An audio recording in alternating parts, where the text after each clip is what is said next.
Hello students, welcome to the gateway classes. आज हम unit number 1 का लेक्चर नंबर 5 स्टार्ट करेंगे और आज के लेक्चर में हम पढ़ेंगे cross section of tree, defects of timber, properties of good timber, seasoning of timber, uses of timber, mortar and concrete. ठीक है, इससे रिलेटेड जो क्वेश्चंस आए हुए हैं आपके प्रीवियस ईयर्स में, ये सारे क्वेश्चंस हैं जिनको आज हम डिस्कस करेंगे। तो सबसे पहले स्टार्ट करते हैं क्रॉस सेक्शन ऑफ टिम्बर या क्रॉस सेक्शन ऑफ ट्री। ठीक है, तो this is the कटेड cross section of the tree. ठीक है, इसको हमने क्या करा, हॉरिजॉन्टल में ट्री को जो है काट दिया। तो ट्री का जो क्रॉस सेक्शन है वो देखने में आपको इस तरीके से दिखाई देगा। ठीक है, अब इस क्रॉस सेक्शन में जो ये बीच वाला पोर्शन होता है, जो ये आपको बीच वाला पोर्शन दिखाई दे रहा है, ठीक है, ये वाला पोर्शन, ठीक है, दिस इज कॉल्ड पिथ। इसको हम क्या बोलते हैं?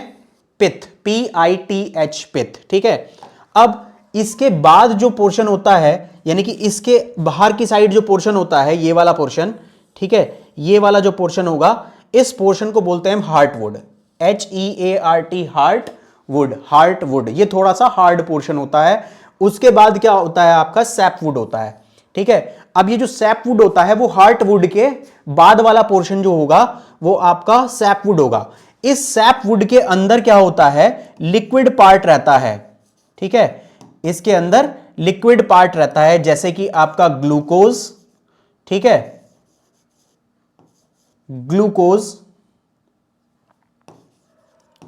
ठीक है, ग्लूकोज आपका इसके अंदर रहेगा, शुगर रहेगी, जितना भी लिक्विड पार्ट होगा, शुगर भी कह सकते हैं हम इसमें।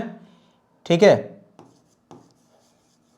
शुगर इसके अंदर होगी, ग्लूकोज होगा। ठीक है, ये किस में आएगा? आपका सैपवुड में आएगा। इसके बाद एक लेयर होती है आपकी कैम्बियम लेयर। ठीक है, ये आपकी क्या होगी? कैम्बियम लेयर होगी, जो कि आपकी बार्क और सैपवुड के बीच में होगी। ठीक है, जो आउटर पोर्शन होता है इस ट्री का, उसको हम बोलते हैं बार्क, यानी कि जो बिल्कुल बाहर वाला पोर्शन होता है, ये जो बाहर वाला पोर्शन है, बाहरी आवरण है, इसको हम क्या बोलेंगे? This is called outer bark. अब बार्क भी दो तरह का होता है, एक तो आउटर बार्क और एक इनर बार्क। ठीक है, तो आउटर बार्क ये हो गया, और इनर बार्क को हम फ्लोएम भी बोलते हैं। ठीक है, इसको हम फ्लोएम भी बोलते हैं। ये क्या हो गया? आपका इनर बार्क हो गया। अब इनर बार्क और सैपवुड के बीच की जो लेयर होती है उसको हम बोलते हैं कैम्बियम लेयर। तो ये आपकी लेयर कौन सी होती है? कैम्बियम लेयर, जो कि सैपवुड और फ्लोएम यानी कि इनर बार्क के बीच में होती है। ठीक है, this is the all about the cross section of tree. अब इसके अंदर हम इसका जो क्रॉस सेक्शन है इसको थोड़ा प्लान के फॉर्म में हम देखते हैं। टॉप से हम इसको देख रहे हैं, यहां पे क्या कर रहे हैं? हम इसको टॉप से देख रहे हैं। तो अगर इसको टॉप से देखेंगे तो ये इस तरीके से दिखाई देगा। अब इसमें ये जो आप गोल गोल रिंग देख रहे हो, ये जो गोल गोल रिंग है, ठीक है, ये जो गोल गोल रिंग है, इनको बोलते हैं हम annular rings. These are called annular rings. ठीक है, ये क्या कहलाती हैं? एन्युलर रिंग्स कहलाती हैं। एन्युलर रिंग्स क्यों होती हैं? क्योंकि हर साल एक रिंग जो है इसके अंदर ऐड होती रहती है, और इन रिंग्स को गिन के हम ये पता लगा सकते हैं कि इस पेड़ की उम्र कितनी है। ठीक है, अब इन एन्युलर रिंग्स के जो परपेंडिकुलर लाइन होती है, जैसे कि ये आपको लाइन दिख रही है, this is the perpendicular to the annular rings. ये सारी एन्युलर रिंग्स के परपेंडिकुलर हैं। These lines are perpendicular to the annular rings. ठीक है, ये लाइंस आपकी क्या है? एन्युलर रिंग्स के परपेंडिकुलर हैं। तो ये लाइंस आपकी कहलाती हैं क्या? Medullary rays. These lines are called, ये जो लाइन है आपकी, these lines are called medullary rays. ठीक है, ये क्या होती हैं आपकी? MEDULLARY, medullary rays.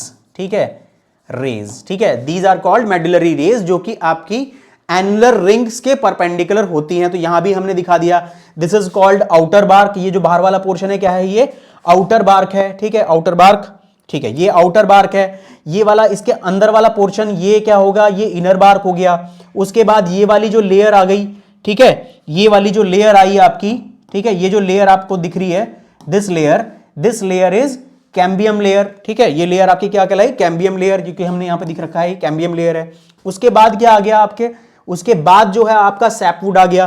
ठीक है, अंदर का पोर्शन, ये वाला जो पोर्शन है, यहां से लेके यहां तक का ये वाला पोर्शन जो है वो सैपवुड आ गया, फिर उसके बाद अंदर वाला पोर्शन हार्टवुड आ गया और सबसे अंदर वाला पोर्शन क्या आ गया, पिथ आ गया। ठीक है, तो this is all about the cross section of the tree. ठीक है, और ये जो क्रॉस सेक्शन है बिल्कुल डिफरेंट, बिल्कुल एग्जैक्ट इस तरह का कहां दिखाई देता है, ये सिर्फ एक्सोजेनस जो आपके बाहर की तरफ बढ़ते हैं ट्रीज, उसमें ही इस तरह का क्रॉस सेक्शन आपको दिखाई देता है। ठीक है, और एक्सोजेनस ट्रीज ही अधिकतर हम जो है किसमें इस्तेमाल करते हैं, अपने जो स्ट्रक्चरल एप्लीकेशन है, सिविल इंजीनियरिंग वर्क्स है, उसमें ही हम क्या इसका इस्तेमाल करते हैं, एक्सोजेनस ट्रीज का ही इस्तेमाल करते हैं। तभी हमने जो क्रॉस सेक्शन लिया वो एक्सोजेनस ट्री का ही लिया है। अब हम देखते हैं यहां पे डिफेक्ट्स ऑफ टिम्बर। इससे पहले वाला टॉपिक हमने इसलिए पढ़ा ताकि आपको डिफेक्ट्स ऑफ टिम्बर के बारे में आसानी से समझ में आ जाए। ये 2014 के अंदर, दिसंबर 2014 के अंदर आपका क्वेश्चन पूछा गया था कि डिफेक्ट्स टिम्बर में कितने तरह के होते हैं, तो इसको हम 1 बाय 1 स्टडी करते हैं। सबसे पहला डिफेक्ट हम देखते हैं, दिस इज स्टार शेक। अब ये स्टार शेक क्या है, these are the radial split. सबसे पहली बात तो ये रेडियल स्प्लिट है। रेडियल स्प्लिट का मतलब ये रेडियस के अलोंग जो है स्प्लिट होते हैं, यानी कि टूटते हैं। ठीक है, ऐसे क्रैक्स जो होते हैं वो रेडियस के अलोंग स्प्लिट होते हैं। तो आप देख रहे हो कि ये जो आपके क्रैक्स हैं वो रेडियस के अलोंग पड़े हैं। ठीक है, जो क्रैक हैं ये रेडियस के अलोंग पड़े हैं। ठीक है, रेडियस के अलोंग इस तरह के आपके रेडियस है, तो रेडियस के अलोंग जो है ये आपका क्रैक पड़ा है, तो इसलिए बोलते हैं इसको रेडियल, क्योंकि ये रेडियल स्प्लिट है। ठीक है, क्रैक है। अब ये जो क्रैक है इसकी नेचर कैसी है, इस क्रैक की नेचर ये है कि ये जो आपकी इसकी जो सर्कमफ्रेंस है उस सर्कमफ्रेंस पे तो ये वाइड होता है, और जैसे जैसे हम अंदर की साइड बढ़ते चले जाते हैं इसकी वाइडनेस जो होती है, इसका चौड़ाई जो होती है क्रैक की, वो कम होनी स्टार्ट हो जाती है। तो अंदर की साइड आते आते जो क्रैक है ये नैरो हो जाता है। तो इसी तरीके से ये वाला क्रैक आप देख रहे हो अंदर की साइड आके नैरो हो गया, इसी तरीके से ये भी नैरो हो गया, ये भी नैरो हो गया। तो सर्कमफ्रेंस पे चौड़ा होगा, अंदर जाके क्या हो जाएगा, नैरो हो जाएगा। तो ये हमने यहां पे लिखा है at circumference and wider, these cracks wide at circumference and diminishing towards the center of the tree, यानी कि जैसे जैसे अंदर आएंगे तो इसकी जो वाइडनेस है वो कम होती चली जाएगी। दिस डिफेक्ट अभी किसकी वजह से होता है, दिस डिफेक्ट्स में अराइज फ्रॉम सीवर फ्रॉस्ट, यानी कि बहुत ज्यादा अगर ठंड पड़ जाए, तो जब बहुत ज्यादा ठंड पड़ जाती है तब इस तरह के क्रैक्स डेवलप होते हैं। और अगर बहुत ज्यादा गर्मी पड़ जाए, बहुत ज्यादा सन की जो है हीट जो है उसके ऊपर पड़ जाए, तब भी जो है आपके स्टार शेक जो है डेवलप होते हैं। उसके बाद हम देखते हैं कप शेक क्या चीज है। ठीक है, जो कप शेक है वो कैसे स्प्लिट है, these are the curve split. ये कैसे थे, आपके रेडियल स्प्लिट थे, ये है कर्व स्प्लिट। कर्व स्प्लिट का मतलब अलग होना, मगर ये कर्व शेप में अलग होंगे। तो इस तरीके से ये क्या है, देखो आप, इस तरीके से कर्व स्प्लिट है, इस तरीके से ये स्प्लिट हो गया, यहां से स्प्लिट हो गया, यहां से स्प्लिट हो गया। ठीक है, तो ये क्या है, आपके कर्व स्प्लिट है। ठीक है, तो these are the curve split which partly और wholly separates the annular rings from the another. अब ये क्या, ये स्प्लिट ऐसे होते हैं कि ये एनुलर रिंग्स एक दूसरी एनुलर रिंग्स से जो है सेपरेट हो जाते हैं। ठीक है, यानी कि ये वाला पोर्शन आपका, अंदर वाला पोर्शन जो है, मान लीजिए ये वाला पोर्शन आपका जो है स्प्लिट हो गया, तो या तो ये पूरा स्प्लिट हो जाएगा, या फिर ये इतना स्प्लिट होगा, या फिर ये इतना स्प्लिट होगा। ठीक है, तो ये पूरा स्प्लिट भी हो सकता है और ये हाफ स्प्लिट, छोटा पोर्शन स्प्लिट भी हो सकता है, कर्व शेप में भी स्प्लिट हो सकता है। तो ये होलली सेपरेट हो जाएंगे एनुलर रिंग्स से, या फिर जो है ये क्या होंगे, पार्टली सेपरेट होंगे। ठीक है, it is caused due the excessive Frost action, ये भी बहुत ज्यादा ठंड पड़ने की वजह से डेवलप होंगे on the SAP present in the tree, specially when the trees is young, यानी कि जब ट्री बहुत छोटा होगा, यंग अवस्था में होगा, उस टाइम पे ये स्प्लिट जो है देखने को मिलते हैं। Heart shake, next shake is heart shake, जो कि आपका स्टार शेक से उल्टा होता है। ठीक है, यानी कि ये जो शेक होगा ये आपका स्टार शेक से उल्टा होगा। इसमें क्या होगा, जो आपके क्रैक डेवलप होंगे वो जो आपका इनर पोर्शन होगा वहां पे तो वाइडर होगा, और जैसे जैसे हम सर्कमफ्रेंस की तरफ जाते चले जाएंगे, ठीक है, वो क्रैक आपका जो है आपका नैरो होता चला जाएगा। ठीक है, तो यहां पे हमने लिखा है these are occurs due to the shrinkage of the heartwood, यानी कि जो बीच वाला पोर्शन है, ये वाला पोर्शन, इस पोर्शन को हर्टवुड बोलते हैं। ठीक है, ये पोर्शन क्या कहलाता है आपका, this portion is called heartwood, यानी कि ये वाला पोर्शन क्या कहलाएगा, HEART, हर्टवुड। ठीक है, हर्टवुड, तो हर्टवुड के ये हर्टवुड में डेवलप होगा, और सेंटर पे ये इसका जो क्रैक होगा वो वाइड होगा, मगर जैसे जैसे हम सर्कमफ्रेंस की तरफ बढ़ते चले जाएंगे ये क्रैक नैरो होता चला जाएगा। ठीक है, तो when tree is over matured, कब होता है ये, जब ट्री बहुत ज्यादा जो है बहुत ज्यादा उसका जो है टाइमिंग हो चुका हो, यानी कि बहुत ज्यादा ट्री पुराना हो चुका हो, तब ये जो है क्रैक डेवलप होता है। Crack start from the pith, यानी कि ये सेंटर, जो सेंटर वाला पोर्शन है वो क्या कहलाता है? पिथ। तो ये पिथ से स्टार्ट होता है, पिथ से स्टार्ट होगा, और the crack start from pith and run toward the sapwood, और ये सैपवुड जो कि यानी कि यहां पे ये वाला पोर्शन क्या कहलाता है? Sapwood. This portion is called sapwood, ठीक है, सैपवुड, ठीक है। ये पिथ से स्टार्ट होता है और सैपवुड की तरफ बढ़ता चला जाता है, या फिर आप इसको बोलो कि सर्कमफ्रेंस की तरफ भी बढ़ता चला जाएगा, तब भी बात एक ही है। These are wider at the centre, ये सेंटर पे वाइड होते हैं, और and diminishing towards the sapwood, और सैपवुड की तरफ जाते जाते ही क्या हो जाते हैं? इसका साइज जो है कम होता चला जाता है। तो ये आपका हो गया हार्ट शेक। नेक्स्ट इज रिंडगल्स, ये भी बहुत ज्यादा इंपॉर्टेंट डिफेक्ट है टिम्बर का। रिंडगल्स क्या होता है कि it is characterized by the swelling. ये क्या है? रिंडगल्स क्या है? This is nothing but swelling, सूजना, ठीक है। कैसे? जब ट्री के स्टेम पे कोई घाव हो जाता है तो उस टाइम पे क्या होता है? जो कैम्बियम लेयर होती है, सॉरी, जो आपका सैपवुड होता है, ठीक है, जो आपका सैपवुड होता है वो क्या कर लेता है? जो उस घाव को कवर करना स्टार्ट करता है, ठीक है। सैपवुड क्या करता है? उस घाव को कवर करना स्टार्ट करता है, और जब वो कवर करता है तो वहां पे स्वेलिंग हो जाती है, यानी कि फूल था जाता है वहां पे, ठीक है। तो इसको हम बोलते हैं रिंडगल्स। तो इस तरीके से जो आप देख रहे हो ये वाला पोर्शन, ये पोर्शन आपका क्या कहलाएगा? दिस पोर्शन की यहां पे पहले जो है कुछ घाव हुआ होगा, और घाव होने के बाद ये जो सैपवुड है अंदर से उसने इसको ढकना स्टार्ट कर दिया, और यहां पे ये फूल गया। तो दिस इज कॉल्ड रिंडगल्स। इसको हम क्या बोलते हैं? This is called rindgalls. This is called rindgalls, ठीक है। तो ये किसकी वजह से? It is characterized by the swelling caused by the growth of layers of sapwood over wound. Wound का मतलब क्या हो गया? घाव। दिस इज घाव। वाउंड का मतलब क्या होता है? वाउंड का मतलब होता है घाव, ठीक है। तो जब भी घाव होगा तो घाव को ढकने के लिए क्या करेगा? सैपवुड उसके ऊपर आना स्टार्ट हो जाएगा और स्वेलिंग हो जाएगी उसकी। तो ये कब हो सकता है? जब after the branches has been cut off, जब आपने वहां से कोई ब्रांच कट कर दी हो जो कि सही तरीके से कटी ना हो, ठीक है। In an irregular manner, irregular manner में आपने कोई जो है ब्रांच ट्री की कट कर दी, तो वहां पे इस तरीके से रिंडगल्स जो है देखने को मिलते हैं। Next is defects of timber में ट्विस्टेड फाइबर्स, ठीक है। ट्विस्टेड फाइबर्स का मतलब इस तरीके से जो पूरा ट्री का स्टेम है वो एक डायरेक्शन में ट्विस्ट हो गया, ठीक है, एक डायरेक्शन में क्या हो गया? मुड़ गया। तो इसको बोलते हैं ट्विस्टेड फाइबर। जो ट्री के जो फाइबर्स हैं वो जो है ट्विस्ट हो चुके हैं, ठीक है। These are caused by the wind. ये किसकी वजह से होता है? ये विंड की वजह से होता है। मान लिया एक डायरेक्शन में विंड चल रही है और ट्री जो है इस डायरेक्शन में ही मुड़ता चला जा रहा है, ऐसे मुड़ता चला जा रहा है, तो उससे क्या होगा? जो उसके फाइबर्स होंगे वो एक डायरेक्शन में मुड़ जाएंगे, ठीक है। तो आप ये देख रहे हो कि फाइबर जो है पहले कैसे थे? फाइबर पहले जो थे वो स्ट्रेट फाइबर थे, बिल्कुल परपेंडिकुलर फाइबर थे, मगर अब ये फाइबर की जो पोजीशन है वो इस तरीके से हो गई है, तो ये ट्विस्ट हो चुके हैं फाइबर, ठीक है।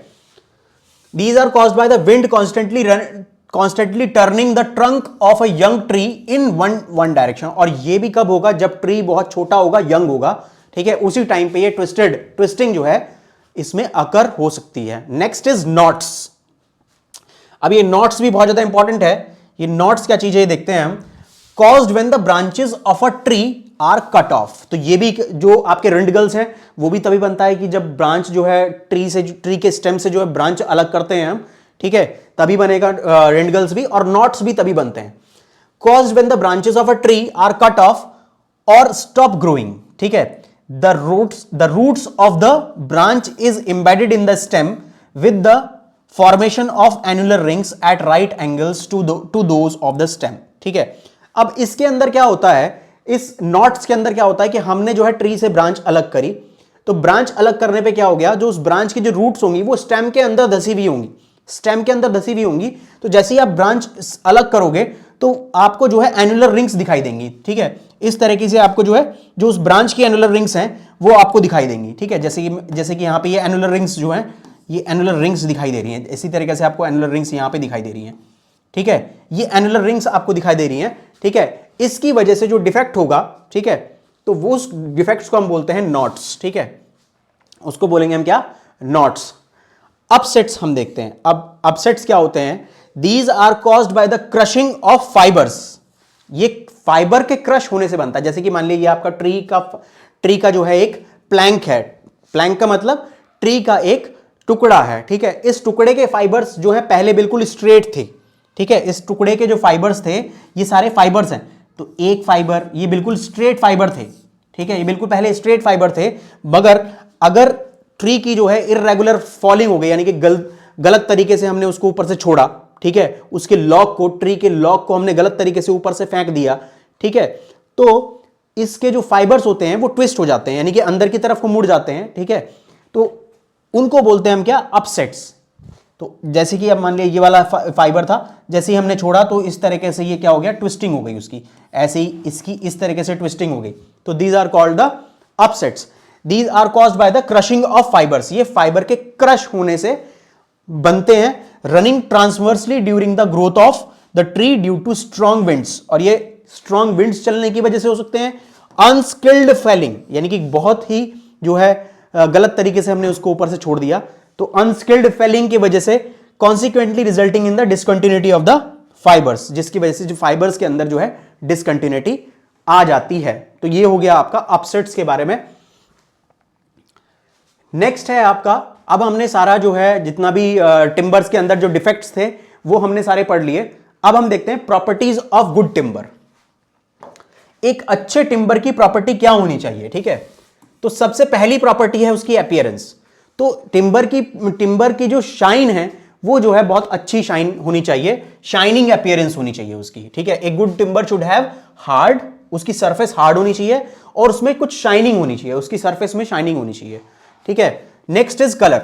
अब जो टिम्बर जो है डार्क कलर का होगा, ऐसा देखा गया है कि जितने टिम्बर डार्क कलर के हैं वो सारे, उनकी स्ट्रेंथ जो होती है बहुत ज्यादा होती है, मगर जितने टिम्बर आपके लाइट कलर के होते हैं उतना ही उनकी जो स्ट्रेंथ है वो कम होती है, वो लाइट वेट के होते हैं। जो डार्क टिम्बर जो होते हैं वो हैवी वेट के होते हैं, उनकी डेंसिटी जो है बहुत ज्यादा होती है, और जब डेंसिटी ज्यादा होती है तो उनकी स्ट्रेंथ भी ज्यादा होती है, ठीक है। तो the colour of the timber should be always dark, हमेशा डार्क कलर के होने चाहिए। The timber having light colour indicates low strength. जब अगर टिम्बर का लाइट कलर होगा तो वो किसको इंडिकेट करेगा, लो स्ट्रेंथ को इंडिकेट करेगा, low strength of the timber. Next हम देखते हैं डिफेक्ट्स। टिम्बर जो है डिफेक्ट फ्री होना चाहिए, उसमें कोई डिफेक्ट नहीं लगा होना चाहिए, ठीक है। A good timber should be free from defect such as flaws, shakes उसके अंदर नहीं होनी चाहिए, नॉट्स उसके अंदर नहीं होनी चाहिए, रिंडगल्स नहीं होनी चाहिए उसके अंदर, अपसेट्स नहीं होने चाहिए। जो भी हमने पहले डिफेक्ट्स पढ़े हैं उनमें से कोई भी डिफेक्ट इसके अंदर नहीं होना चाहिए, उसी को ही हम गुड टिम्बर बोलेंगे। Next is durability. एक good timber should have durable, यानी कि ड्यूरेबिलिटी का मतलब क्या है कि लॉन्ग टाइम में जो है वो उसकी जो वर्किंग है वो मेंटेन रहनी चाहिए, ठीक है, वो डिग्रेड ही नहीं होना चाहिए। टाइम के रेस्पेक्ट में जो टिम्बर है वो डिग्रेड नहीं होना चाहिए, यानी कि आज आपने जो टिम्बर लगाया वो 5-6 साल भी जो है वो टिम्बर वैसा का वैसा ही रहना चाहिए, उसके अंदर कोई डिफेक्ट्स नहीं आना चाहिए, उसके अंदर दीमक नहीं लगनी चाहिए, ठीक है, वो वाटर रेजिस्टेंट होना चाहिए। ऐसा टिम्बर आपका होना चाहिए, ड्यूरेबल होना चाहिए, मतलब टाइम के रेस्पेक्ट में उसकी प्रॉपर्टी जो है वो चेंज नहीं होनी चाहिए, यानी कि उसकी स्ट्रेंथ चेंज नहीं होनी चाहिए, ठीक है, उसकी केमिकल प्रॉपर्टीज चेंज नहीं होनी चाहिए। Enough to capable of resisting the action of fungi, यानी कि उसके अंदर फंगस नहीं लगनी चाहिए, ठीक है, उसके अंदर दीमक नहीं लगनी चाहिए, इंसेक्ट्स नहीं होने चाहिए। इंसेक्ट्स का मतलब जो दीमक होती है उसको इंसेक्ट्स ही बोलते हैं, ठीक है। इंसेक्ट्स, केमिकल्स, केमिकल का कोई प्रभाव नहीं होना चाहिए। फिजिकल एजेंसीज, यानी कि हवा, पानी, इस तरह का कोई जो है उस पर प्रभाव नहीं पड़ना चाहिए। मैकेनिकल एजेंसीज, यानी कि लोड वगैरह का कोई ज्यादा इंपैक्ट उसके ऊपर नहीं पड़ना चाहिए, यानी कि वो मैकेनिकली भी साउंड होना चाहिए, यानी कि स्ट्रेंथ उसके अंदर होनी चाहिए। नेक्स्ट इज टफनेस, ठीक है।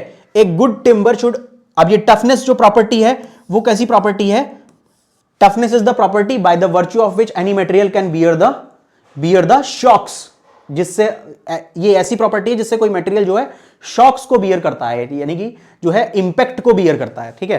तो इंपैक्ट कहां से आते हैं, वाइब्रेशन से आते हैं, ठीक है। जैसे कि जो है पहले टाइम पे रेलवे स्लीपर्स जो है वुड के इस्तेमाल किए जाते थे, लकड़ी के जो है स्लीपर्स इस्तेमाल करे जाते थे, तो उन स्लीपर्स पे जो है ट्रेन जो है दौड़ती थी, तो उन स्लीपर्स में क्या होता था, वाइब्रेशंस होती थी। तो वो स्लीपर्स ऐसे बनाए जाते थे, इस क्वालिटी के बनाए जाते थे, ताकि वो जो है वो इस क्वालिटी के टिम्बर होते थे जो कि आपके वाइब्रेशंस को जो है बियर कर सकें, शॉक को बियर कर सकें, ठीक है।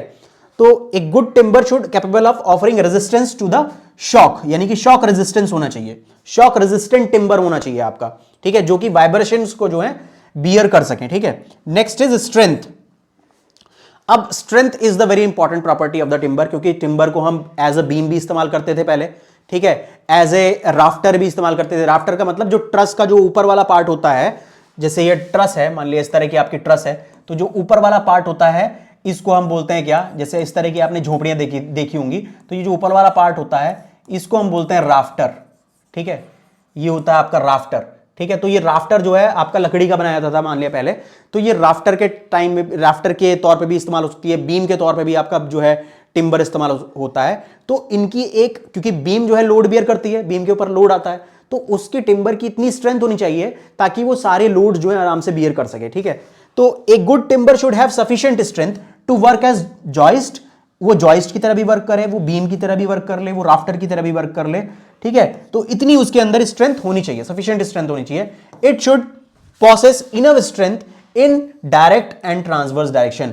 अब डायरेक्ट एंड ट्रांसवर्स डायरेक्शन का मतलब कि उसमें जो स्ट्रेंथ होनी चाहिए वो, अगर मान लिया मैं ऐसे टिम्बर का मैं लॉग लूं, तो इसकी जो है इस डायरेक्शन के अलोंग भी स्ट्रेंथ सही होनी चाहिए, जो कि इसके लॉन्गिट्यूडनल डायरेक्शन है, और इसके परपेंडिकुलर डायरेक्शन यानी कि ट्रांसवर्स डायरेक्शन। तो ये वाली डायरेक्शन कौन सी हो गई आपकी, this direction is called longitudinal direction, ठीक है, लॉन्गिट्यूडनल डायरेक्शन, ठीक है। लॉन्गिट्यूडनल डायरेक्शन के अलोंग भी स्ट्रेंथ होनी चाहिए, और ट्रांसवर्स डायरेक्शन, ये कौन सी डायरेक्शन है, ट्रांसवर्स डायरेक्शन, ट्रांसवर्स डायरेक्शन और लॉन्गिट्यूडनल डायरेक्शन दोनों के अंदर जो है स्ट्रेंथ जो है इसकी मौजूद, अच्छी स्ट्रेंथ होनी चाहिए। यानी कि मैं इसको ऐसे मोड़ूं तब भी कोई इफेक्ट ना पड़े, अगर मैं इसको ऐसे मोड़ूं तब भी कोई इफेक्ट ना पड़े, ठीक है। दिस इज कॉल्ड डायरेक्ट और transverse strength. Next is soundness, ठीक है। अब टिम्बर को, दो लकड़ियां हैं हमारे पास, उसको इस तरीके से हमने बजा के देखा तो मेटेलिक साउंड आनी चाहिए, ठीक है। तो रिंगिंग साउंड होनी चाहिए, ठीक है। तो रिंगिंग या मेटेलिक साउंड अगर आप लिखोगे तब भी एक ही बात है, रिंगिंग साउंड आनी चाहिए, मेटेलिक साउंड आनी चाहिए। Next is hardness. अगर आप टिम्बर को इस तरीके से नेल से स्क्रैच करते हो तो उसके ऊपर स्क्रैच नहीं पड़ना चाहिए, that is the property of hardness of the timber, ठीक है।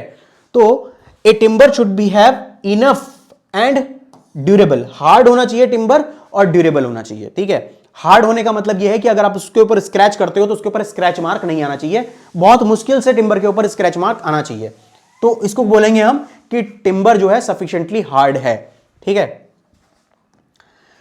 Next is seasoning of the timber. अब हमने प्रॉपर्टीज ऑफ द टिम्बर पढ़ लिया, seasoning of the timber is very very important, ठीक है। ये आपका 2016 और 2015 के अंदर आया हुआ है और ये हो सकता है इस बार भी आ जाए, ठीक है।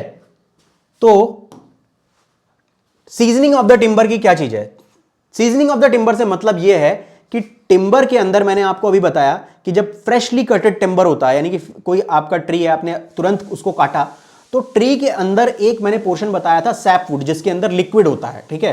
अब ये जो लिक्विड होता है ये टिम्बर के लिए बहुत ज्यादा हानिकारक है। क्यों?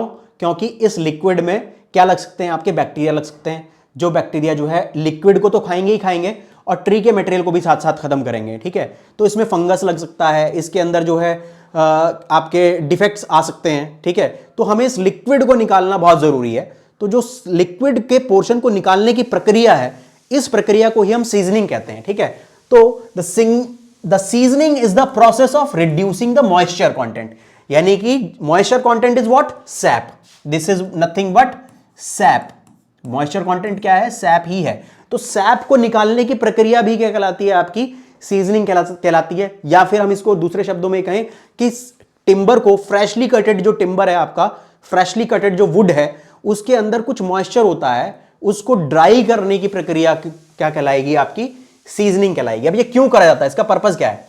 It is done to prevent the timber from possible fermentation, यानी कि ये फर्मेंटेशन को रोकता है। फर्मेंटेशन क्या चीज है? बैक्टीरिया का टिम्बर पे लगना इज कॉल्ड फर्मेंटेशन, ठीक है। बैक्टीरिया जो है उस सैप को जो है खाना स्टार्ट करेगा, तो ये प्रोसेस क्या कहलाता है?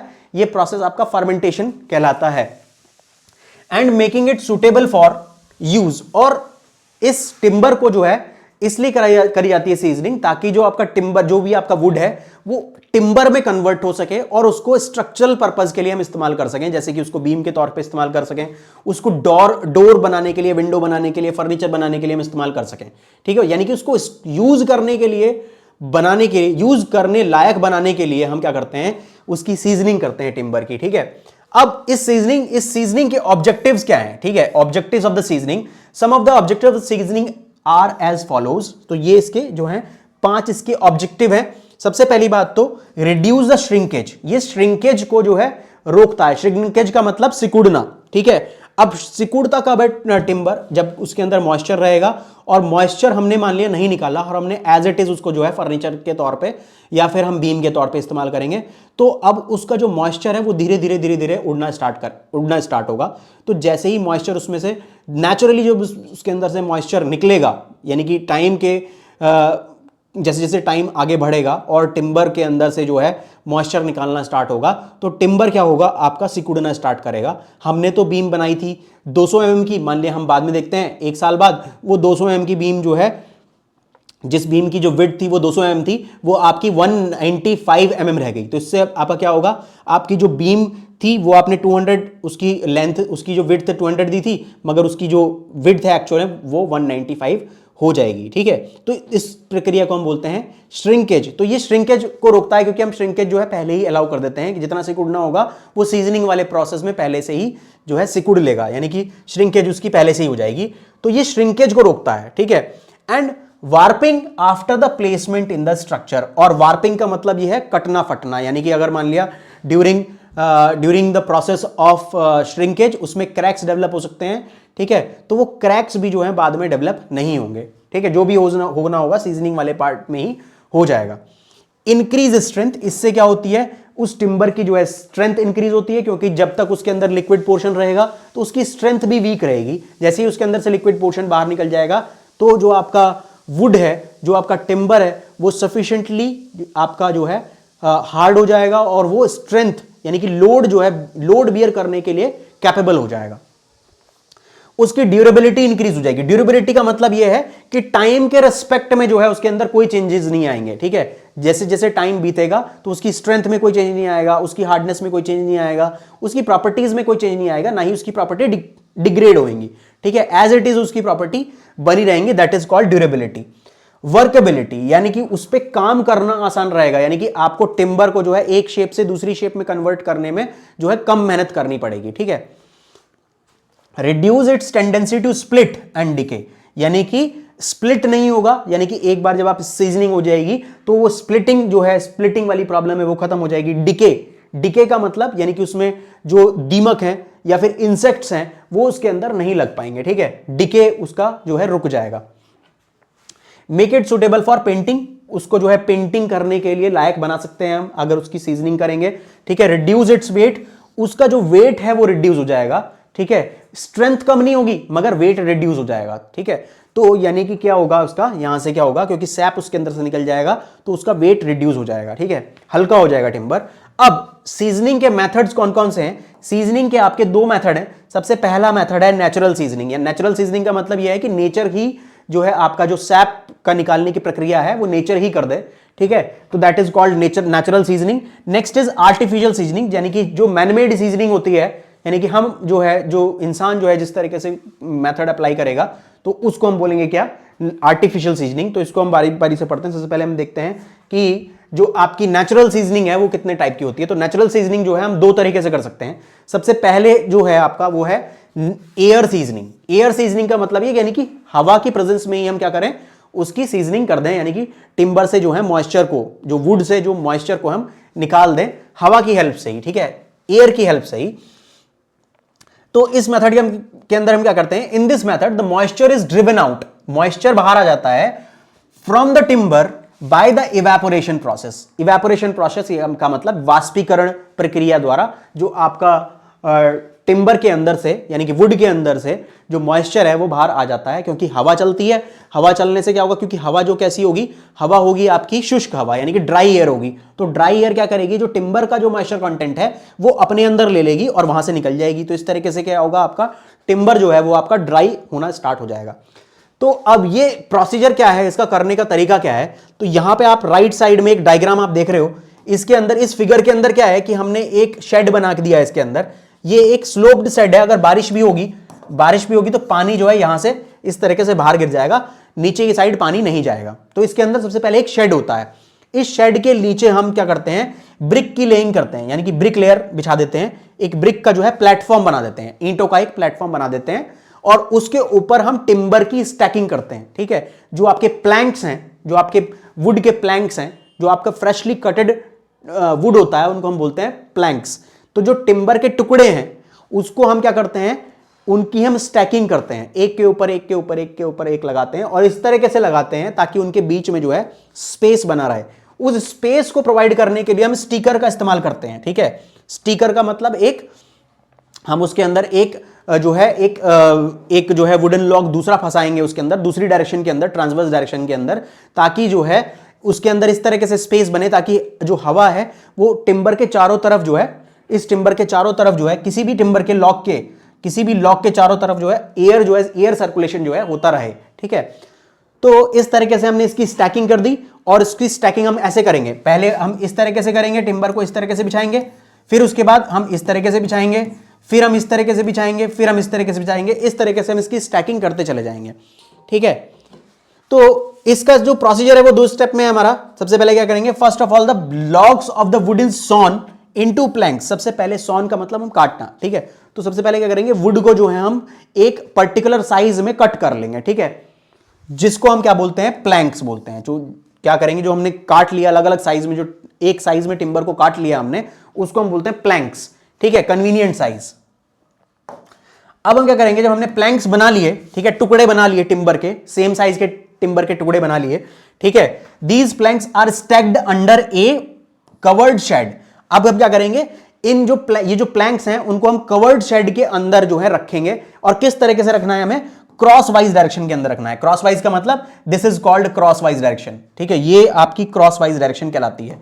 This is the cross wise direction, this is the cross direction,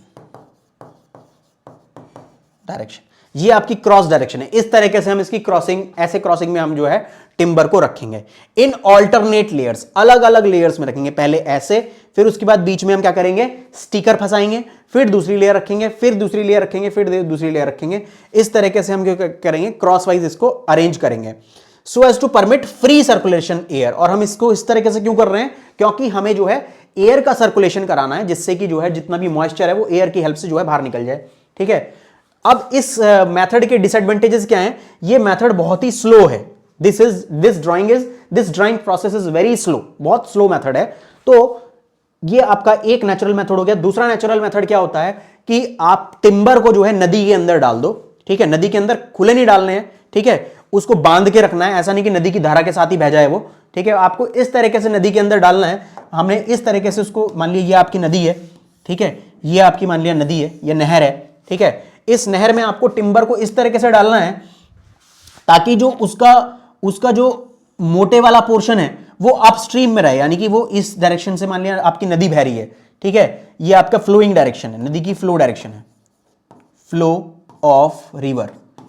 ठीक है, जो आपका रिवर का फ्लो है वो इस डायरेक्शन में है। तो आपको इस तरीके से रखना है कि जो लॉक का जो बड़े वाला डायमीटर है, यानी कि बड़े वाला क्रॉस सेक्शन है, वो जो है अपस्ट्रीम में रहे, यानी कि जो जहां से नदी आती है उसको बोलते हैं अपस्ट्रीम, अपस्ट्रीम, और जहां को जाती है उसको बोलते हैं क्या, डाउनस्ट्रीम, डाउनस्ट्रीम। ठीक है, तो आपको क्या करना है कि जो बड़े वाला डायमीटर है, जो लॉक का जो बड़े वाला डायमीटर है उसको अपस्ट्रीम में रखना है, और जो उसका छोटा डायमीटर है उसको आपको डाउनस्ट्रीम में रखना है। इस तरीके से हमें करना है। This is called the large section, this is the large cross, this is the large cross section, ये लार्ज क्रॉस सेक्शन है। This is the minimum cross section.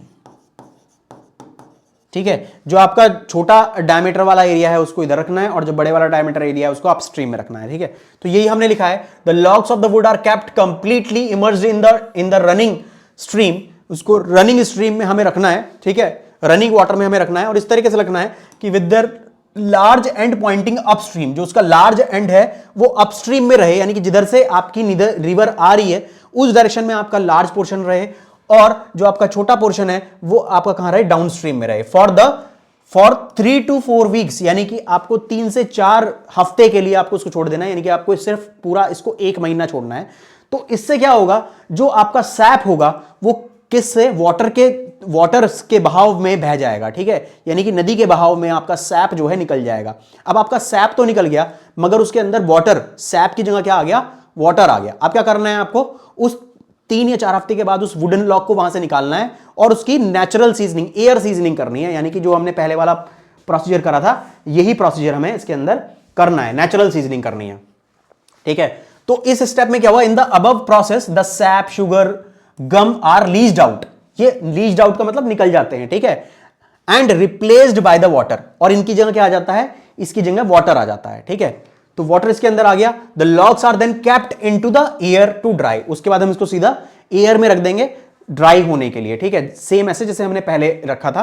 ठीक है, एयर ड्राइनेस, एयर ड्राई करेंगे फिर इसको हम। इट इज क्विक प्रोसेस, ये बहुत तेज प्रोसेस है, but the elastic properties and the strength of the woods are usually reduce. मगर इससे क्या होता है, आपकी जो स्ट्रेंथ प्रॉपर्टी है, इलास्टिक प्रॉपर्टी है, वो क्या हो जाती है, वो वुड की जो है डिक्रीज हो जाती है, स्ट्रेंथ डिक्रीज हो सकती है। तो ये आप फिगर में देख सकते हो, इस तरीके से इसके अंदर जो वुडन लॉग्स हैं वो नदी के अंदर पड़े हैं। Next is artificial seasoning. This is also very important seasoning. Artificial seasoning का मतलब मैन मेड सीजनिंग, यानी कि जो इंसानों ने जो मेथड बनाए हैं सीजनिंग के वो हैं ये। तो सबसे पहले बॉइलिंग वाटर। तो बॉइलिंग वाटर के अंदर क्या करते हैं, हम पहले वाटर को बॉइल करते हैं और बॉइल करने के बाद उसके अंदर वुडन लॉग्स डाल देते हैं। जब वाटर के अंदर हम वुडन लॉग्स डाल देते हैं तो क्या होता है, जो सैप होता है वो गर्म हो जाता है और गर्म होने की वजह से वो अपने आप ही बाहर आना स्टार्ट हो जाता है बाहर। ठीक है, तो ये क्या है, एक फास्ट एंड मेथड है। ठीक है, वाटर सीजनिंग का एक फास्ट एंड मेथड है। ठीक है, जैसे हम इससे पहले वाटर सीजनिंग करते थे, उस वाटर सीजनिंग का ही ये फास्ट एंड मेथड है कि अगर आप बॉइल कर दोगे तो वाटर सीजनिंग जो है बहुत तेज तरीके से, तेज फॉर्म में आपकी होनी स्टार्ट हो जाएगी, बहुत जल्दी हो जाएगी। ठीक है, this timber, the timber is kept emerged in boiling water, उसको हमें बॉइलिंग वाटर के अंदर इमर्ज करके रखना है फॉर 4 आवर्स, 4 घंटे तक उसको आपने किस में रखना है, बॉइलिंग वाटर के अंदर रखना है।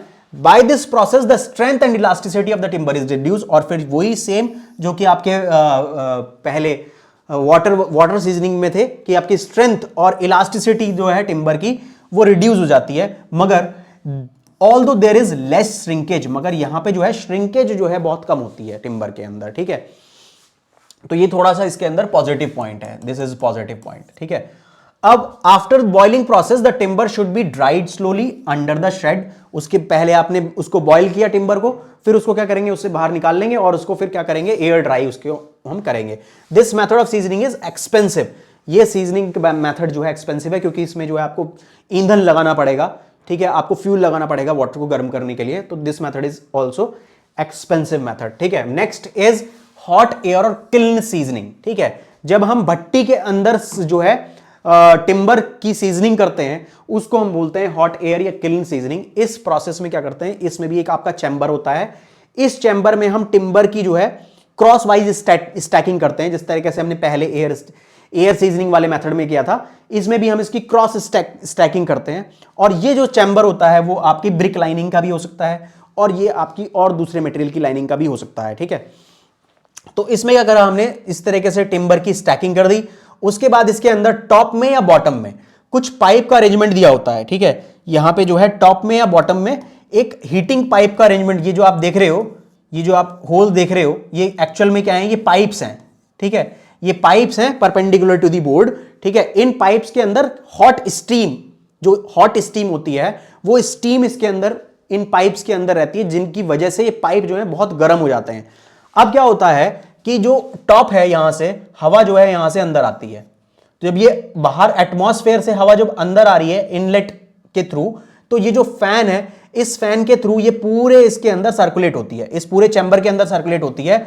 और ये हवा सबसे पहले इन जो हॉट पाइप्स आपके लगे हुए हैं, ये हीटिंग पाइप्स जो आपके लगे हुए हैं, इनके कांटेक्ट में आके ये हवा गर्म हो जाती है। और गर्म होने की वजह से अब ये क्या हवा कैसी है, ये हवा एक तो गर्म है और ये हवा एक कैसी है, आपकी ड्राई एयर है। ये ड्राई एयर है और गर्म भी है। तो क्या करती है, जब ये पूरे इसमें सर्कुलेट करती है तो इस टिम्बर को एक तो गर्म करती है, गर्म होने की वजह से क्या होता है, इवेपोरेशन होती है। और जैसे ही इवेपोरेशन होती है तो ये जितनी भी नमी सरफेस पे आ जाती है, उस सरफेस को लेके ये हवा यहां से ऐसे आके और इस पोर्शन से बाहर आ जाती है, जिससे ये आपका जो टिम्बर है बहुत जल्दी जो है आपका ड्राई हो जाता है, इसके अंदर का सैप बहुत जल्दी से निकल जाता है। तो यही हमने यहां पे लिखा है, in this process the timbers are stacked in the racks in the close chamber, the chamber is fitted with steam pipes. इसके अंदर क्या लगे रहते हैं, स्टीम पाइप्स लगे रहते हैं, जिसके अंदर एयर की जो वाटर स्टीम होती है वो इन पाइप्स के अंदर जो है सर्कुलेट होती रहती है, जिसकी वजह से पाइप गर्म हो जाते हैं। ये फ्लोर पे भी लगी हो सकती है, यानी कि नीचे की साइड भी लगी हो सकती है, ये स्टीम पाइप्स आपके यहां भी हो सकते हैं, ठीक है, यहां भी हो सकते हैं, और ये स्टीम पाइप्स आपके टॉप पे भी हो सकते हैं, on the floor, on the top of the chamber, ठीक है। The fresh air is inserted from the bottom, जो फ्रेश एयर है वो बॉटम से इंसर्ट हो सकती है या फिर टॉप से, जैसे कि यहां पे टॉप से इंसर्ट हो रही है, ये बॉटम से भी आपकी, जब नीचे बॉटम में पाइप लगे होंगे स्टीम पाइप्स, तो ये बॉटम में से जो है आपकी एयर इंसर्ट होगी, और अब जब ये टॉप में लगे होंगे तो टॉप से एयर इंसर्ट होगी, ठीक है, और the top of the chamber and gets heated by the steam pipe, और जो एयर होगी वो इस स्टीम से जो है गर्म हो जाएगी, ठीक है। The hot air take away the moisture of the timber, जो हॉट एयर है वो इस टिम्बर का मॉइस्चर लेके जो है निकल जाती है, ठीक है। The hot air takes away the moisture of the timber and expelled, expelled का मतलब बाहर जाना, एक्सपेल्ड का मतलब क्या होता है, निकलना, ठीक है। ये कुछ जो है टेक्निकल वर्ड्स आपको याद रखने चाहिए, जिससे कि आपकी जो है जो मार्किंग है वो अच्छी हो जाए, यानी कि जो टीचर है वो देखते ही पहचान जाए कि हाँ बच्चे ने कुछ किया है, ठीक है। From the upper part of the chamber, और बाहर ऊपर वाले पार्ट से जो है, इस ऊपर वाले पार्ट से जो है ये एयर जो है आपकी निकल जाती है, मॉइस्चर को लेके निकल जाती है, ठीक है। The timber is kept in the chamber for the 3 days, ये जो टिम्बर है इस चैम्बर के अंदर 3 दिन के अंदर, 3 दिन के लिए रखा जाता है, ठीक है। कौन कितने टेंपरेचर पे, 90 डिग्री सेंटीग्रेड पे, ठीक है। This is the rapid method of seasoning, ये जो है बहुत ही तेज मेथड है सीजनिंग का, बहुत ही जल्दी यहां इस मेथड से जो है सीजनिंग हो जाती है। देख सकते हैं आप यहां पे 3 दिन में आप इसकी सीजनिंग कर सकते हो टिम्बर की। बाकी जो मेथड थे हमने पहले पढ़े उसमें 1 महीना लग रहा था, ठीक है, 15 दिन लग रहे थे, अभी एक अगर दूसरा मेथड कर लगेंगे तो उसके अंदर 15 दिन लगेंगे, ठीक है। नेक्स्ट इज मैकनील सीजनिंग, ठीक है। तो मैकनील्स जो थे एक रिसर्चर थे, उन्होंने एक नया मेथड का जो है खोज करी, ठीक है, तो उन्होंने उस मेथड का नाम दिया मैकनील सीजनिंग, अपने नाम पे ही, ठीक है। तो इस सीजनिंग के अंदर क्या है, this is the best process, ये जो है बहुत ही बेस्ट प्रोसेस है सीजनिंग का। इसके अंदर हम क्या करते हैं, क्यों बेस्ट प्रोसेस, सबसे पहले देखते हैं। It has no adverse effect on appearance and strength of the timber. तो हमने इससे पहले वाले मेथड्स के अंदर हमने देखा था कई मेथड ऐसे थे जिससे जो टिम्बर है उसकी स्ट्रेंथ पे इफेक्ट पड़ रहा था, मगर इस मेथड से जो है टिम्बर की स्ट्रेंथ पे कोई इफेक्ट नहीं पड़ेगा, ठीक है। The timber season by this method is become hard, उससे क्या हो, इस मेथड से जब टिम्बर की सीजनिंग करेंगे तो टिम्बर जो है आपका हार्ड बनेगा, डेंसर बनेगा, यानी कि डेंसिटी उसकी इंप्रूव होगी, और proof against the dry rot. Dry rots का मतलब कि ये आपका डिफेक्ट फ्री हो जाएगा, ठीक है। ड्राई रॉट्स का मतलब फंगस लगना, ट्री का जो है ट्री में आपने कई बार देखा होगा, वुड के अंदर आपने कई बार देखा होगा, उसके ऊपर से बुरादा बुरादा टाइप निकलना लगता है, तो that is called dry rot, उसको हम ड्राई रॉट बोलते हैं, ठीक है। ये भी एक तरह का डिफेक्ट ही है टिम्बर का, ठीक है। तो ड्राई रॉट जो है ड्राई रॉटिंग जो है टिम्बर के अंदर नहीं होगी अगर हम ये वाला मेथड इस्तेमाल करेंगे तो। The main disadvantage of this method is that it is costly method, ये जो है बहुत ज्यादा कॉस्टली मेथड है। The time required varies usually from, अब यहां पे टाइम देखो, 15 दिन से 2 महीने का इसके अंदर टाइम लगता है, ठीक है। अब इसका प्रोसेस क्या है, the timbers are stacked in the chamber, यानी कि टिम्बर को हम इस तरीके से एक चैम्बर के अंदर स्टैक करेंगे, और ऐसे स्टैकिंग करेंगे कि उसका ऊपर वाला चैम्बर का जो ऊपर वाला 1/3 पोर्शन है वो खाली रहे, ठीक है, जिससे कि आपकी एयर का सर्कुलेशन जो है अच्छी तरीके से हो सके। The chamber contains a large water surface, अब चैम्बर के नीचे जो होगा एक लार्ज वाटर सरफेस होगा, यानी कि इस तरीके से मान लिया मैंने एक चैम्बर बनाया सबसे पहले, ठीक है, ये आपने इस तरीके से मान लिया हमने चैम्बर बना दिया, ठीक है। अब इस चैम्बर में हमने क्या कर दिया, इस तरीके से स्टैकिंग कर दी टिम्बर की, ठीक है, ये टिम्बर की हमने क्या कर दी, स्टैकिंग कर दी क्रॉस वाइज डायरेक्शन में, ठीक है, इस तरीके से हमने टिम्बर की स्टैकिंग कर दी, ठीक है। अब जो नीचे वाला पोर्शन है, ये जो नीचे वाला पोर्शन है इसमें क्या होगा, आपका पानी भरा होगा, ठीक है। इस वाले एरिया के अंदर क्या होगा आपका, यहां पे वाटर होगा, दिस इज वाटर, ठीक है, this is water, this is water surface, ये आपकी प्लेन वाटर सरफेस होगी। अब इसमें एक दूसरा चैम्बर होगा, ठीक है, यहां पे एक, इसको थोड़ी सी जगह छोड़ते हैं, ठीक है, यहां पे क्या होगा, इससे लगा हुआ एक दूसरा चैम्बर होगा, ठीक है, ये आपका एक नेक्स्ट चैम्बर हो गया, ठीक है, यहां पे एक नेक्स्ट चैम्बर होगा। इस चैम्बर के अंदर, ये चैम्बर कौन सा चैम्बर होगा, this is combustion chamber, combustion chamber, ये आपका कंबस्शन चैम्बर होगा। कंबस्शन चैम्बर का मतलब जहां ईंधन जलेगा, ठीक है, यहां पे क्या होंगी, आपकी आग जलेगी, यहां पे क्या होगी, आपकी आग जलेगी, ठीक है, दिस इज फायर, यहां पे इसको लिख देते हैं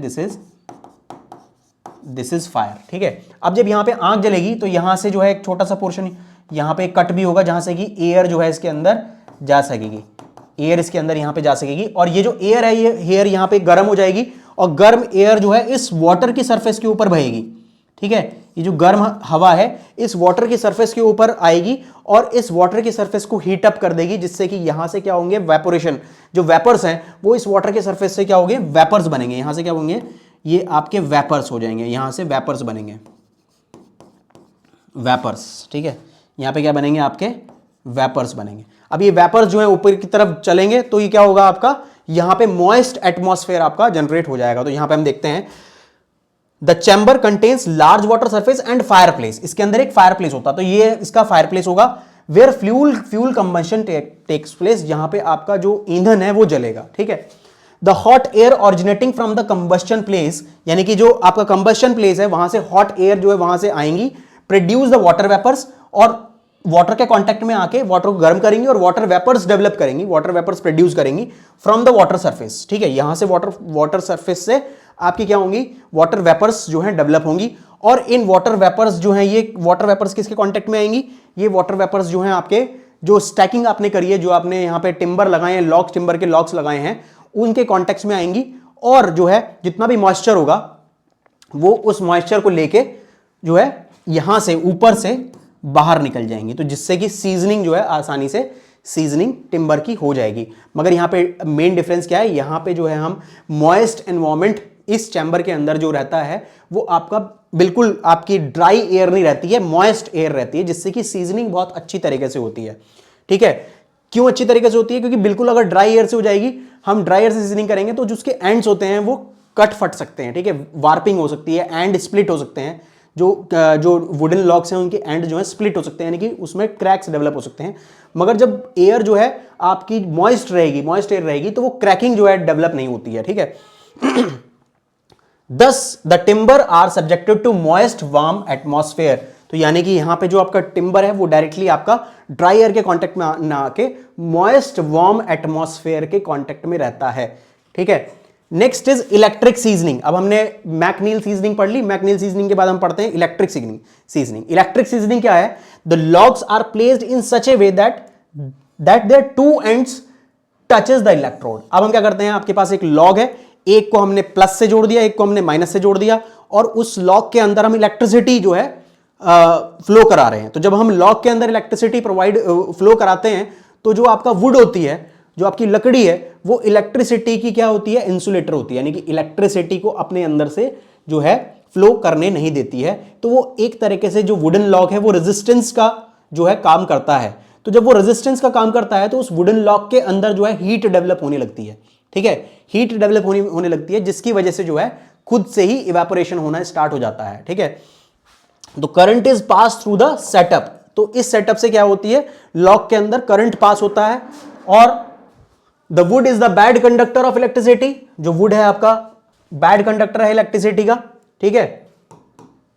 hence it resist the flow of the current, ये करंट के फ्लो को रेजिस्ट करता है, एंड जिसकी वजह से क्या होती है, आपकी हीट जनरेट हो जाती है। This heat results in the drying of would, और इसी हीट की वजह से जो वुड है आपका ड्राई हो जाता है।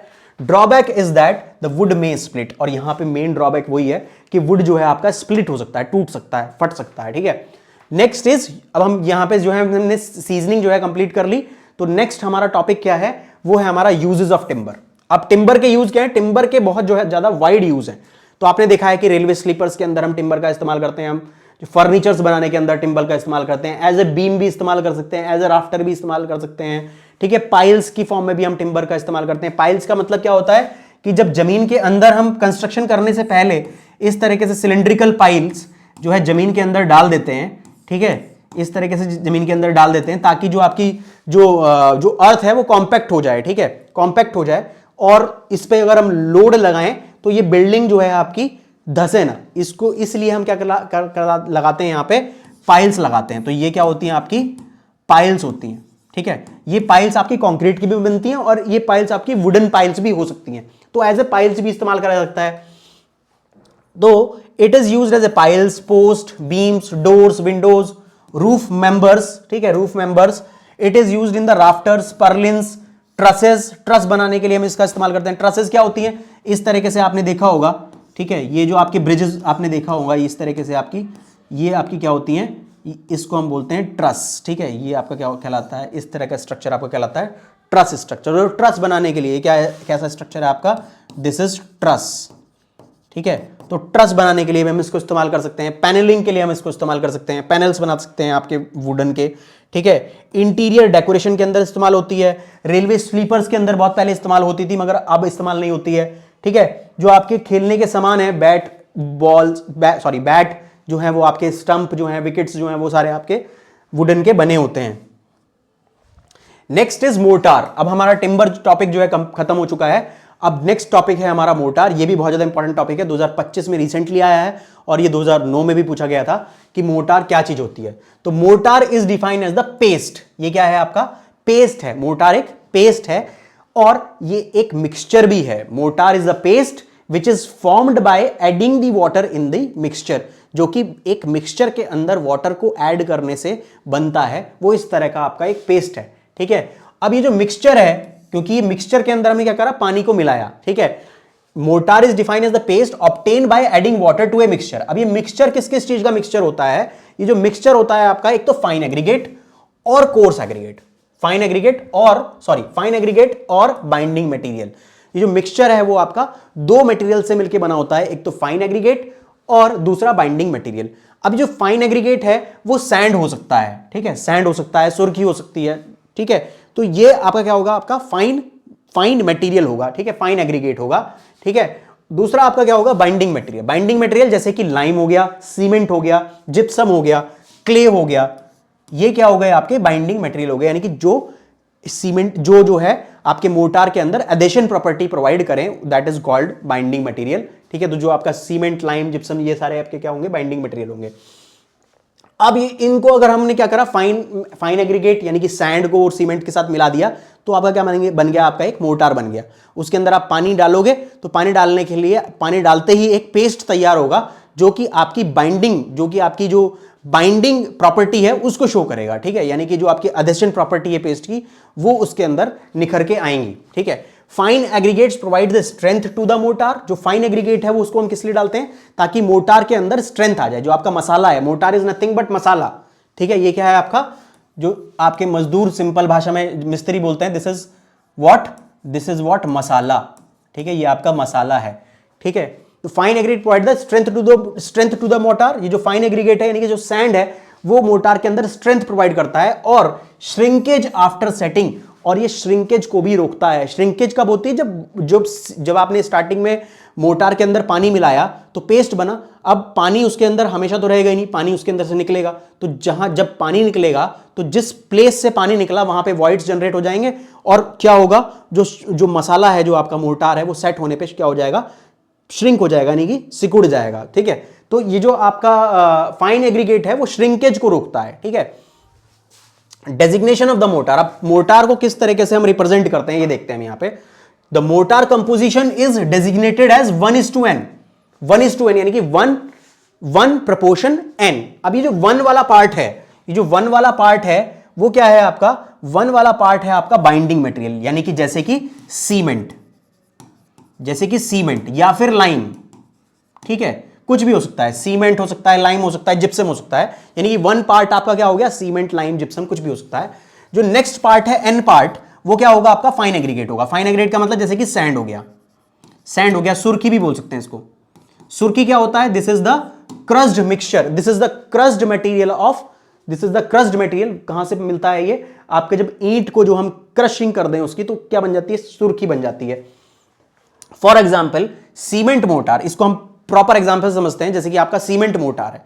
अगर आपका सीमेंट मोर्टार है और उसका कंपोजिशन जो है 1:4 है, तो 1 का मतलब क्या होगा, 1 पार्ट इज सीमेंट, यानी कि एक पार्ट क्या है उसके अंदर सीमेंट है और 4 पार्ट उसके अंदर क्या है, सैंड है। 4 पार्ट उसके अंदर रेत है और 1 पार्ट उसके अंदर सीमेंट है। अब इसकी हम कंपोजिशन जो है, इसको हम कैलकुलेट करने के लिए इसको बाय वेट भी कैलकुलेट कर सकते हैं और बाय वॉल्यूम भी कैलकुलेट कर सकते हैं। जैसे कि मैंने कहा कि मुझे जो है 4 किलो का जो है हमें मोर्टार बनाना है, और किस रेशो का होना चाहिए वो, हमें 5 किलो का जो है मोर्टार बनाना है, और किस किस रेशो का होना चाहिए, 1:4 का होना चाहिए। तो 1 kg उसके अंदर क्या होगा, सैंड होगा, 1 kg उसके अंदर क्या होगा, सीमेंट होगा, और 4 kg उसके अंदर क्या होगा, आपका सैंड होगा। इस तरीके से 1:4 का वो मिक्सचर बन जाएगा। इसी तरीके से लाइम मोर्टार भी हो सकता है, इसी तरीके से आपका जिप्सम मोर्टार भी हो सकता है। ठीक है, कोई सा मोर्टार भी आपके अलग अलग तरीके के हो सकते हैं, जैसे कि आपका ये सीमेंट मोर्टार है, इसी तरीके से लाइम मोर्टार है। तो जब लाइम मोर्टार होगा तो 1 क्या रिप्रेजेंट करेगा, 1 उस टाइम पे लाइम रिप्रेजेंट करेगा। ठीक है, तो इस तरीके से हमने देख लिया कि मोर्टार क्या होता है। अब हम देखते हैं कि मोर्टार के यूज क्या है। तो आपने देखा होगा जब चिनाई का काम आपके घरों में होता है तो मसाले का इस्तेमाल होता है, तो वो मसाला ही क्या है, मोर्टार है। ठीक है, तो इन brick and stone masonry it is used in vertical joints. Vertical joints जैसे कि आप ये देख रहे हो, ये क्या है आपका, इसका वर्टिकल जॉइंट है, और ये बेड है।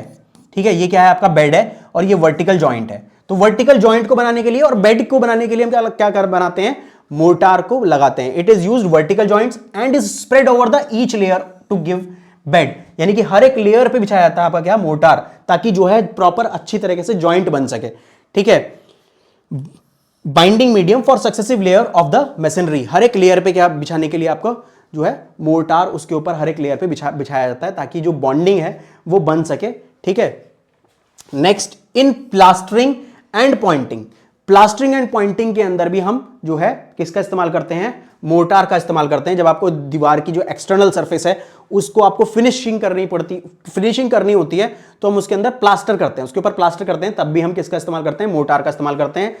पॉइंटिंग क्या चीज है, पॉइंटिंग आप इस तरीके से समझ सकते हो कि मान लिया आपकी जो है ये आपकी एक ब्रिक की लेयर है, ये ब्रिक की दूसरी लेयर है, ये ब्रिक की तीसरी लेयर है।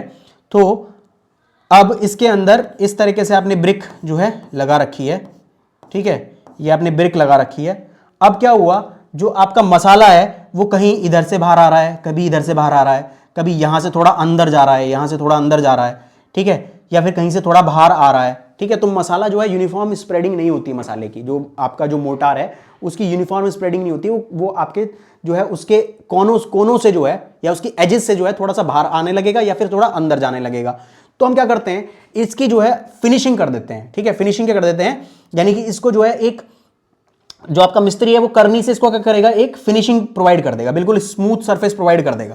तो वो जो स्मूथ सरफेस प्रोवाइड करता है एंगुलर शेप में, उसी को हम बोलते हैं पॉइंटिंग। तो पॉइंटिंग करने के लिए भी आपका किस तरह इस्तेमाल होता है, आपके मसाले का इस्तेमाल होता है। To cover the exposed wall, यानी कि एक्सपोज्ड वॉल को कवर करने के लिए, जिसको हम प्लास्टरिंग बोलते हैं। And joints to protect against the weather, besides better appearance provide करने के लिए हम क्या करते हैं, पॉइंटिंग उसके अंदर करते हैं। ठीक है, तो ये मसाले का यूज हो गया। दूसरा मसाले का यूज क्या हो सकता है, it also provide the water tightness, ये वाटर टाइटनेस प्रोवाइड करता है ताकि जो है जो मॉइस्चर है वो आपका एक साइड से दूसरी साइड में ना जा सके। ठीक है, it also used as a paint,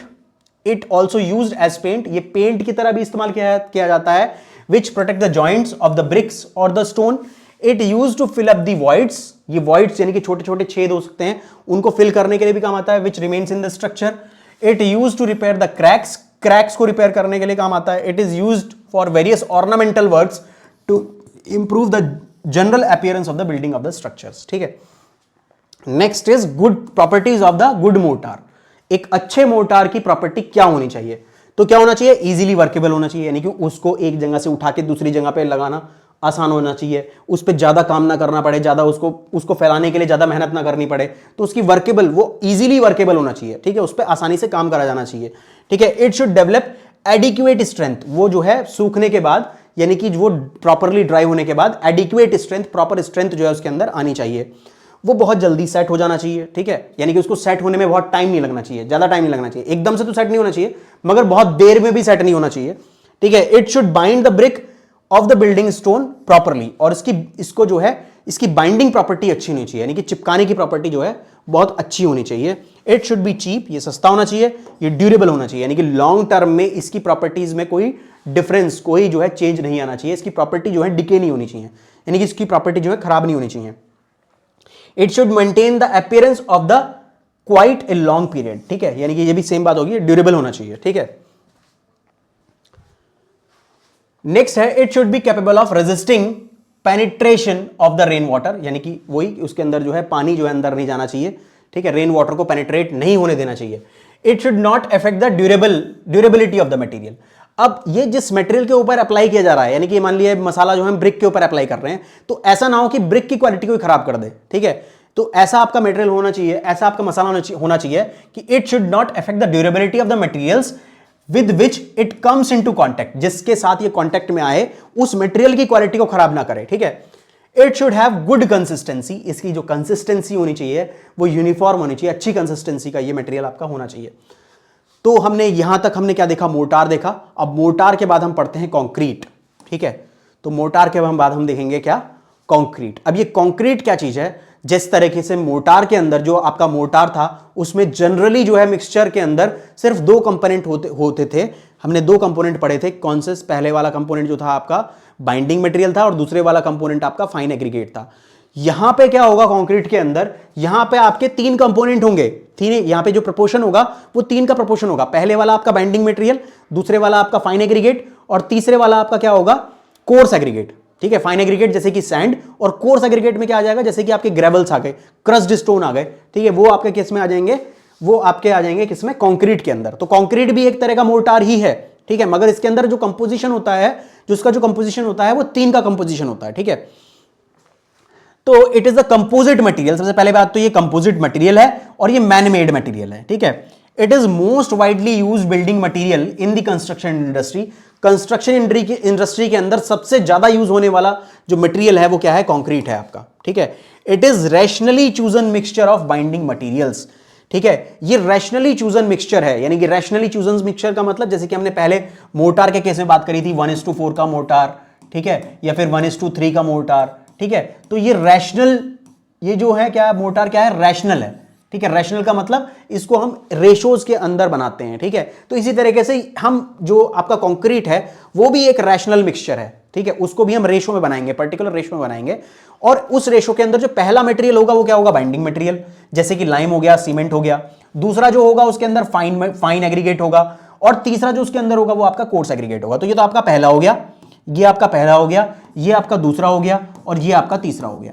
तो पहले में क्या होगा, जैसे कि लाइम भी हो सकता है, कंक्रीट भी लाइम भी हो सकता है और सीमेंट भी हो सकता है। अगर लाइम होगा तो लाइम कंक्रीट बोलेंगे, अगर सीमेंट होगा तो सीमेंट कंक्रीट बोलेंगे उसको, ठीक है। फाइन एग्रीगेट के अंदर आपका सैंड आ जाएगा, ठीक है, और कोर्स एग्रीगेट के अंदर आपका क्या आ जाएगा, आपके ग्रेवल्स आ जाएंगे या फिर क्रश्ड स्टोन आ जाएंगे, ठीक है। तो when the cement is used in the building material it is called the cement concrete। अगर हम सीमेंट का इस्तेमाल करते हैं एज अ बाइंडिंग मटेरियल तो वो क्या हो जाएगा, आपका सीमेंट कंक्रीट हो जाएगा। सॉरी, ये binding material, building material binding material है।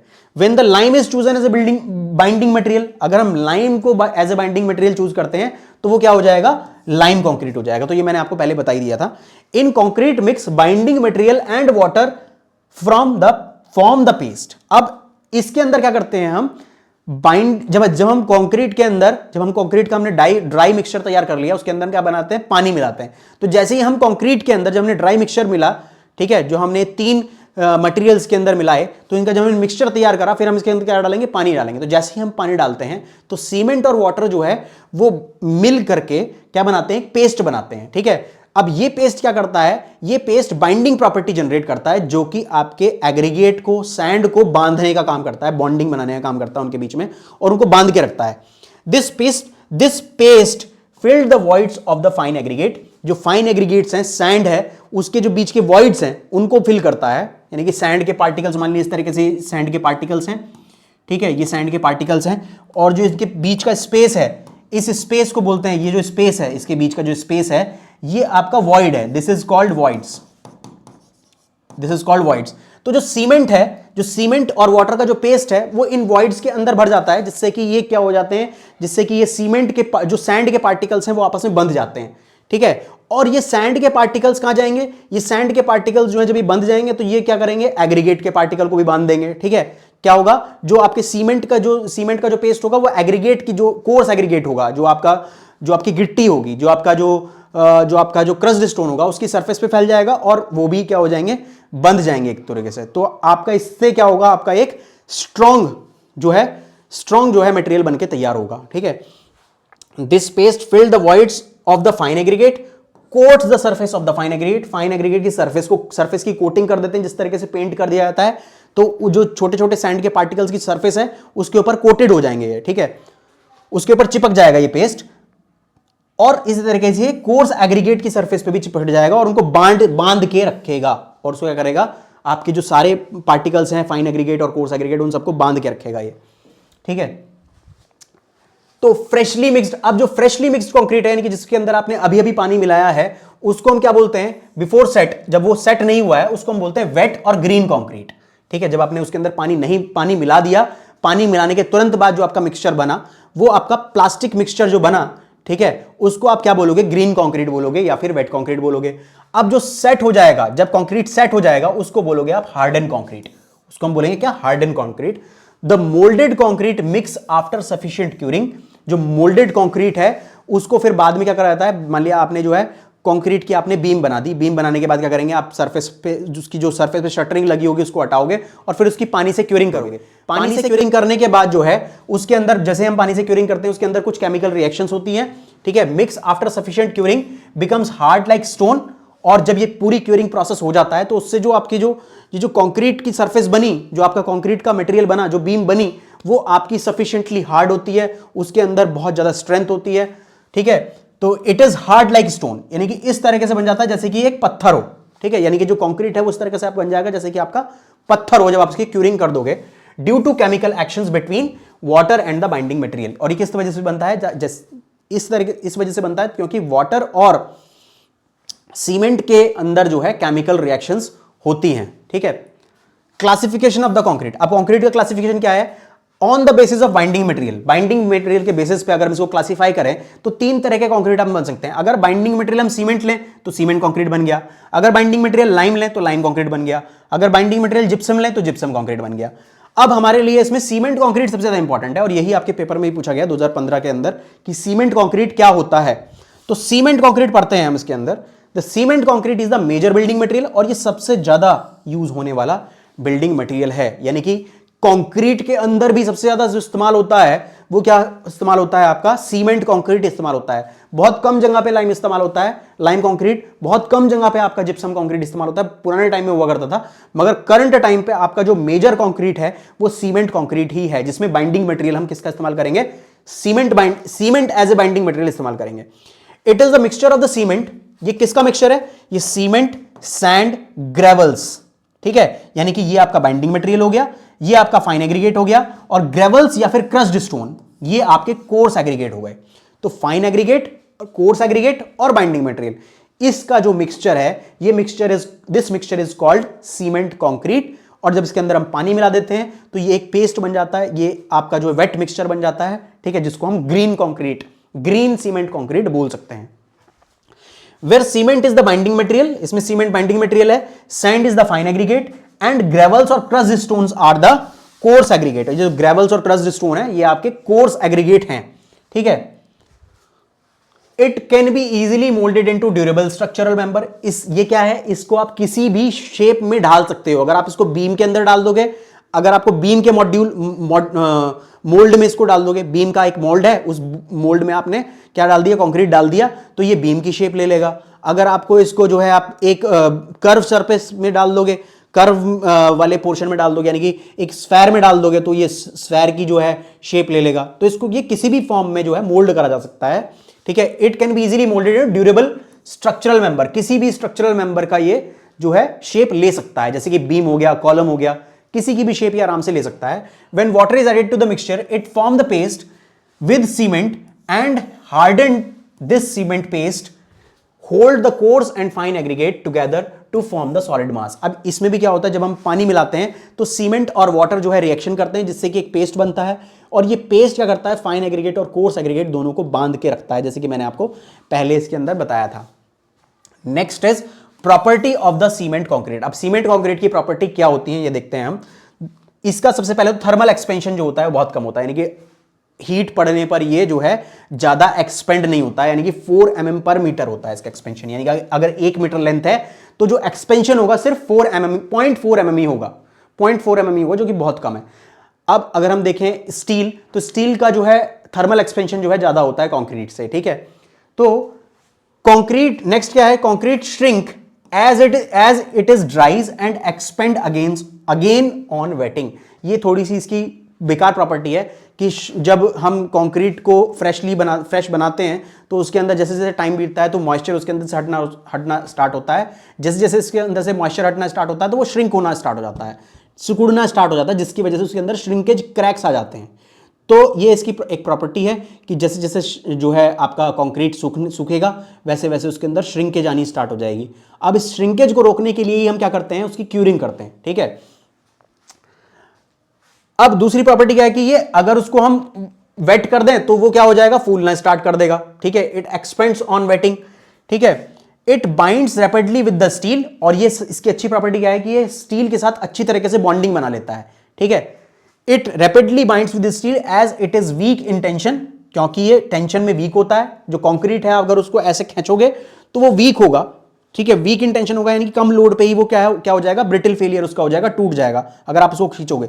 मगर जब आप उसको आपको उसको स्टील में मिला के, स्टील के अंदर उसको एम्बेड करके आप एक जो है मोल्ड बनाओगे और उसकी आप एक बीम बनाओगे, तब आप उसको खींचो, तब वो जो है नहीं टूटेगा। यानी कि उसकी जो टेंसाइल स्ट्रेंथ है वो कंक्रीट की टेंसाइल स्ट्रेंथ बढ़ जाएगी अगर उसके अंदर आप स्टील डाल दोगे तो इसी वजह से हम जो है जितने भी आपने स्ट्रक्चर देखे होंगे, बीम, कॉलम, सबके अंदर स्टील डाला जाता है ताकि उसकी जो टेंसाइल स्ट्रेंथ है वो इंक्रीज हो सके। ठीक है, तो जो आपकी टेंसाइल स्ट्रेंथ है कंक्रीट की वो बहुत ही कम होती है। ठीक है, यानी कि उसको इस तरीके से खींचोगे तो वो जल्दी टूट जाएगा। मगर जो कंप्रेसिव स्ट्रेंथ होती है वो ऑन दी अदर साइड बहुत ज्यादा होती है। कंप्रेस यानी कि अगर उसको दबाओगे तो बहुत ज्यादा लोड बियर कर सकता है। The steel reinforcement is placed in the cement concrete eight suitable places. इसी वजह से क्या करते हैं हम उसके अंदर टेंसाइल स्ट्रेंथ को बढ़ाने के लिए स्टील उसके अंदर डाल देते हैं। अब जो आपका कंक्रीट है वो पोरस भी हो सकता है, यानी कि पोरस का मतलब उसके अंदर छोटे छोटे हैं जो हैं छिद्र भी हो सकते हैं, तो that is called porous nature of the concrete. ठीक है, it has high degree of abrasion resistance, यानी कि सफिशिएंटली हार्ड होता है, यानी कि जब आपका कंक्रीट सूख जाएगा तो उस पर आप नेल से स्क्रैच डालोगे तो स्क्रैच नहीं आएंगे, यानी कि वो बहुत ज्यादा हार्ड रहता है कंक्रीट।